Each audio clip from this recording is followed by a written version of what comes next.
Hi friends, மாயா சீனு சீரியலை பற்றி தான் நம்ம இந்த வீடியோக்குள்ளே பார்க்க போகிறோம். வாங்க நம்ம வீடியோக்குள்ளே போகலாம்.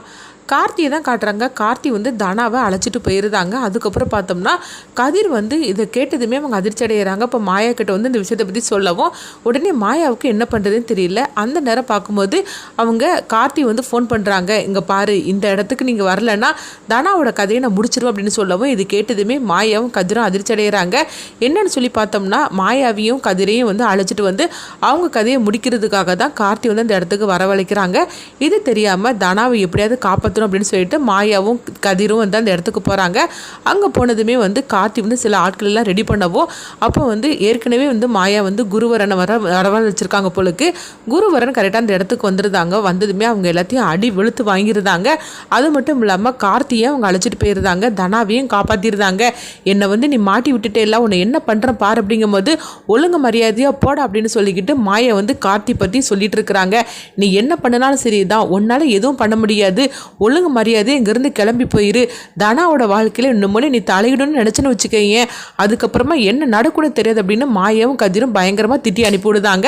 கார்த்தி இவங்களெல்லாம் பார்த்து முறைச்சிக்கிட்டே போகவும் தனா வந்து ஓடி வந்து அவங்க கதிரை கட்டி பிடிச்சிட்டு இருக்கிறாங்க. அப்போ மாயாக்கிட்டையும் சொல்கிறாங்க, மாயா நீங்கள் 2 பேரும் வரலன்னா அந்த கார்த்தி என்னை என்ன பண்ணியிருப்பானே எனக்கு தெரியாது மாயா அப்படின்னு சொல்லிட்டு அவங்க அழுதுட்டு இருக்கும்போது அதுதான் ஒன்றும் ஆகலைல்ல, நீ ஒன்றும் கவலைப்படாத அப்படின்னு சொல்லிட்டு தனாவை கூட்டிகிட்டு போகிறாங்க. இப்போ தனா சொல்கிறாங்க, மாயா இன்னைக்கு கல்யாணம் ஆச்சே, நீ வர இப்போ அங்கே வர இருக்கணுமே, இல்லைனா பத்மாத்தை என்னெல்லாம் பண்ணுவாங்களோ தெரியல அப்படிங்கும்போது சரிதான் தானா, உன்னை பார்க்க வேண்டாமல் உன்னை எப்படியாவது காப்பாற்றணும்ல, அதனால தான் நாங்கள் அங்கே வந்துட்டோம், சரி வாங்க நம்ம போகலாம் அப்படின்னு சொல்லிட்டு எல்லாருமே அங்கே போகிறாங்க. இங்கே பார்த்தோம்னா வந்து சாருவுக்கு கல்யாணம்னு சொல்லிக்கிட்டு எல்லாமே தடபுடலாம் நடந்துட்டுருக்கு. அப்போ பத்மா வந்து ஒரு திட்டத்தை போட்டு வச்சுருந்தாங்க. எப்படியும் சீனு தான் சாரு கழுத்தில் தாலி கட்டணும் அப்படின்னு சொல்லிட்டு அடுத்தது பார்த்தோம்னா மாப்பிள்ளோட்டுக்காரங்களை தான் காட்டுறாங்க. அப்போ வந்து சாருவுக்கு அலங்காரம்லாம் பண்ணிட்டு இருக்கும்போது அப்போ மாப்பிள்ளையோட அம்மாவை நடிக்கிறாங்களா அவங்க வராங்க. உடனே பார்க்கும்போது அதாவது முகத்தில் இந்த பூவை கட்டிட்டு வரணும் அப்படிங்கிறாங்க. என்னதுங்க இது புது வழக்கமாக இருக்குது அப்படிங்கும்போது ஆமாம் அப்படிதான் எங்கள் இதில் இப்படி தான் வழக்கங்க அப்படின்னு சொல்லவும் உடனே வந்து பத்மா சொல்கிறாங்க, இங்கே பாருங்க இதுவே ஒரு நடிப்பான கல்யாணம் தான், அப்படி இருக்கும்போது இதெல்லாம் என்னத்துக்கு அப்படிங்கும்போது இங்கே பாருங்க இப்படிலாம் பண்ணால் தான் நேச்சுரலாக வந்து இருக்கும், இல்லைன்னா நம்ம விட எந்த சந்தேகமும் வராது, அதனால தான் நான் சொல்கிறேன் அப்படிங்கும்போது இப்போ சாருவும் சொல்கிறாங்க, ஆமாத்த அவங்க சொல்கிற மாதிரிக்கு ஒன்றும் பிரச்சனை இல்லை, என் முகத்தில் வந்து பூவை கட்டிக்கிட்டு நான் வரேன், அதனால என்ன இருக்குது அப்படின்னு சொல்லவும் அப்படி இருந்தால் தான் எல்லாருமே வந்து நம்புற முடியுமா இருக்கும் அப்படின்னு சொல்லவும் உடனே பத்மாவும் சரி அப்படிங்கிறாங்க. அப்போ அவங்க முகத்தை மறைச்ச மாதிரிக்கு பூவெல்லாம் வந்து கட்டிடுறதுனால அவங்க சாரோட முகமே தெரியாத மாதிரிக்கு இருக்குது. இங்கே பார்த்தோம்னா வந்து எங்கள் மாப்பிள்ளையும் ரெடி ஆகிட்டு இருக்கிறாங்க. அப்போ வந்து அவங்க சீனு இருக்காங்களா, சீனு வந்து அவங்க பத்மா கூப்பிடவும் உடனே சீனுவும் வராங்க. என்னம்மா அப்படின்னு சொல்லி கேட்கும்போது என்னடா ஃபேண்ட் சட்டையில் இருக்கிற, உனக்காக நான் புதுசாக பட்டு வேஷ்டி சட்டையெல்லாம் வாங்கி வச்சிருக்கிறேன், அதவே உடுத்துட்டு வா அப்படிங்கும்போது எனக்கு எதுக்குமா பட்டு வேஷ்டி சட்டை அப்படிங்கிறாங்க. என்னடா என்ன இருந்தாலும் சரிதான், சாரு நம்ம வீட்டு பொண்ணு மாதிரி தானே, அதனால இது நம்ம வீட்டு கல்யாணம், அதனால நீ இப்படி தான் ட்ரெஸ் போடணும் அப்படின்னு போய் உடுத்துட்டு வா அப்படின்னு சொல்லவும் உடனே சீனுவும் வந்து அம்மா சொன்னாலும் கேட்க மாட்டாங்க அப்படின்னு சொல்லிட்டு அவங்க பார்த்தோம்னா பட்டு வேஷ்டி சட்டையெல்லாம் வந்து உடுத்துட்டு வராங்க.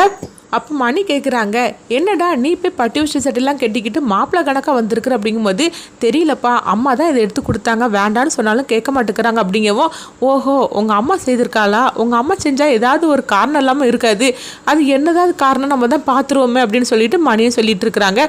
அடுத்து பார்த்தோம்னா பொண்ணே மாப்பிள்ளையும் அழைச்சிட்டு வாங்க அப்படின்னு வந்து ஐயர் சொல்லவும் இங்கே பார்த்தோம்னா ரகுராம் எல்லாரையும் தான் காட்டுறாங்க. எல்லாருமே ரொம்பவே சந்தோஷமாக இருக்கும்போது அப்போ மகாலிங்க வந்து ரகுராம் கிட்ட சொல்கிறாங்க, எங்கள் பாருங்க ரகுராம், நாங்கள் இல்லாத நேரத்தில் எங்கள் பொண்ணுக்காக வந்து ஒரு மாப்பிள்ளையை பார்த்து நீங்கள் கல்யாணத்துக்குலாம் ரெடி பண்ணியிருக்கிறீங்களே, எனக்கு ரொம்பவே சந்தோஷமாக இருக்குது அப்படிங்கும்போது இப்போ ரகுராம் சொல்கிறாங்க, என்ன மகாலிங்கம் என்ன இப்படி பேசிகிட்டு இருக்கிறீங்க, என்ன இருந்தாலும் சரி தான், சாரு வந்து எங்கள் வீட்டு பொண்ணு மாதிரி, நான் ஏற்கனவே உங்களுக்கு கொடுத்த வாக்கு தான், சாருக்கு ஒரு நல்ல இடமா பார்த்து கல்யாணம் பண்ணி வைப்பேன்னு சொல்லிட்டு நான் உங்களுக்கு ஏற்கனவே சொல்லியிருக்கோம்ல, அதுதான் இப்போ நடந்துக்கிட்டு இருக்குது அப்படின்னு சொல்லவும் அப்போ மகாலிங்கம் சொல்கிறாங்க, ஆமாங்கய்யா நீங்கள் சொல்கிறது கரெக்டு தான், ஆனால் வந்து இது செய்வீங்களோ மாட்டிங்களோன்னு நினச்சிட்டு இருந்தேன், ஆனால் கரெக்டாகவே செஞ்சிட்டீங்க, என் பொண்ணுக்கு இப்போ ஒரு நல்ல வாழ்க்கை கிடைக்க போகுது, அது நினச்சி எனக்கு ரொம்பவே சந்தோஷமாக இருக்குது அப்படின்னு ரொம்பவே நல்லவங்க போல் நடிச்சிட்டு இருக்கவும் ரகுராமா அதை நம்பிடுறாங்க. அடுத்து பார்த்தோம்னா பொண்ணை அழைச்சிடுவாங்க அப்படிங்கும் போது உடனே சாருவை அழைச்சி கொண்டு உட்கார வைக்கிறாங்க. அப்போ சாருவுக்கு வந்து அவங்க முகூர்த்தத்துக்காக புடவையெல்லாம் கொடுக்குறாங்க. இதை போய் நீங்கள் வந்து கட்டிட்டு வாங்க அப்படின்னு சொல்லவும் சாருவும் வந்து சரின்னு சொல்லிட்டு அந்த புடவையை வந்து எடுத்துகிட்டு போகிறாங்க. அடுத்து பார்த்தோம்னா மாப்பிள்ளையை கூப்பிடவும்